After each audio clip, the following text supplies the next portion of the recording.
what do we do about this week of football invasions? We saw the upending of Billy Sharpe by the most violent attack, a running headbutt which put Billy Sharpe on the floor. Good news is that criminal hooligan has been put in prison for 6 months. Let's hope he serves that 6 months. It should be a very, very severe custodial sentence to send the message to millions of other people, and it is a minority, a tiny minority of people, but thugs and hooligans, that they cannot and will not be tolerated in the game of football. And of course, it's not a football issue. This is a societal issue. We've lost our bearings. Why is football so maddening to fans? Is it fueled by drugs and drink, or is it fueled by social media? The fact that everyone has got an iPhone in their pocket. Go on, look, lads, here, I'm running at Patrick Viera. I'm live on, Twitter. I'm going to show you how I can headbutt him. I mean, ridiculous, isn't it? It's ridiculous behaviour, but it is sponsored by social media. The fact that everyone can make themselves instantly Andy Warhol style famous. 03444991000. Let's talk about the legal situation in this, and we're going to talk to the director of Monson Solicitors. He's a criminal solicitor, is our next guest, to talk about the legal implications, the ramifications of imprisonment, and what you can do using the law to stop this. It's Joseph Kotrie-Monson. A very good morning to you, Joseph. Welcome along to talkTV. Good morning, Johnny. Joseph, we've talked to Peter Kirkham on the policing side, and it's a massive issue for him. How flexible can the law be in dealing with this as quickly as possible? We've seen an imprisonment almost immediately. That's got to be good news, right? Yeah, I mean, I think anything where a member of the public, or more specifically, footballers, football staff, in the course of their work, are placed at risk because, as you quite rightly point out, Johnny, a disgraceful minority of people, the law should be seen to act not just in respect of the damage that they cause in the moment, but because of the example it sets to others. This kind of stuff is contagious, and you're right, it seems to be a bit of a phenomenon at the moment.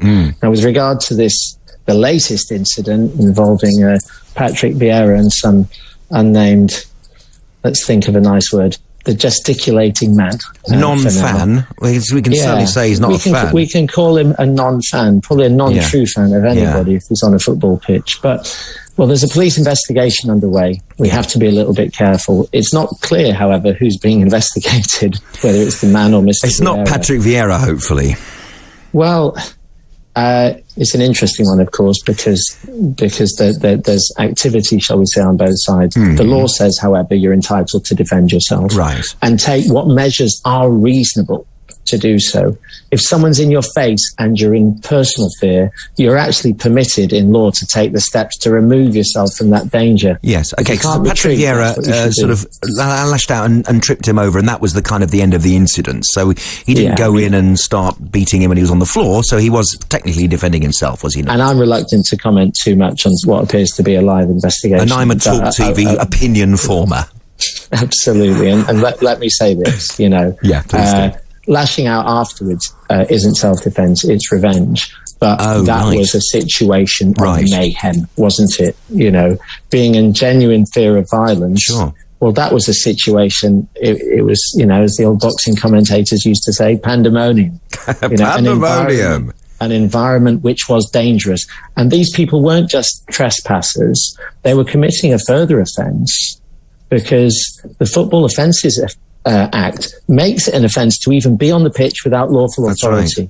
Right. I don't know if you heard Johnny yesterday, Frank Lampard say afterwards, well, you can't chain the fans in their seats. Well, here's a newsflash for you, Mr. Lampard. I'm sorry. The law says if you go onto the pitch, you are committing an offence.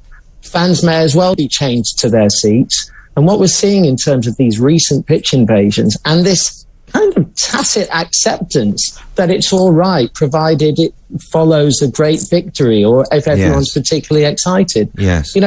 It goes hand in hand with what we're seeing. More bottles, coins are being thrown on the pitch at players than ever before. Do you remember many years ago, David Beckham had a pound thrown at him, and it was news. Well, nowadays, that seems to happen every time somebody is taking a corner. How long, Johnny, will it be before a footballer or a staff member, a physio, a ball boy is seriously injured by a fan. Absolutely. And now Chris from Hereford made a very interesting point. He's a proper football fan. He'd been to Wembley to watch Hereford, and he was also in the crowd that very, very famous FA Cup day where Ronnie Radford scored on that quagmire of a pitch. And of course, Hereford United were never going to beat Newcastle, but they did. And of course, they'd never had a club as big as Newcastle come to Edgar Street ever. And the fans just came on the pitch in jubilation. But it was 50 years ago. And that jubilation, that one-off, that experience of one of the greatest FA Cup goals in history sent Hereford absolutely mad. And then the police said, right in, get back onto the stadium, you lot. And the pitch was cleared in 4 or 5 minutes. Where do we draw the line between what is exuberance when fans used to come on the pitch because it was just a moment of communal joy, and this, which is out-and-out thuggery? I think there's a point at which the law has to kick in. And even if it was an offence when that happened back in the day, or when the Scotland fans came on at Wembley basically tore up the pitch, that wasn't quite so gratifying, was it? But there's a point at which the law has to step in, and the atmosphere currently appears to be that the risk of danger, the level of, it's not just enthusiasm, is it? It's the level of kind of rabid and kind of dangerous excitement that seems to be spilling over. I think you're right. I think it is linked to drugs. The cocaine epidemic, which as criminal lawyers we're seeing is affecting things in our work much more than it was 10 or 15 years ago, has something to answer for. Yes. Whatever is going on at the moment, the general dissatisfaction at what's going on in our completely screwed up economy and politics, these are all things that feed into the release of football fans. And right now, it appears that something is bubbling over during games. That means enforcement is necessary. Now, for very good reasons, we don't have barriers between the fans and the pitch anymore. We know that came in after Hillsborough. It should never happen again, that fans should be caged in that way because it's dangerous. But that does mean that there is a bit of a social contract between the clubs, the game, the public, and specifically the fans to make sure that they behave. And if they don't, I'm a criminal defence lawyer. I'm fairly liberal, libertarian type, but really this is something where safety is involved. As a citizen, you have to expect that the police will become involved and will make examples. Joseph, as a criminal lawyer, is the law 100% able to cover these current incidents? Is there new laws that need to be drafted?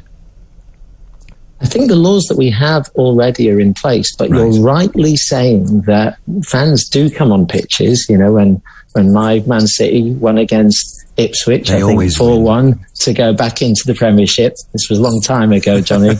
And Souness said he didn't want Man City celebrating on their pitch. Well, of course, all the Man City fans came on, and briefly away at Ipswich, they came on the pitch, congratulated themselves, hugged the players, and went off. Souness is a red rag to a bull to any supporter, though.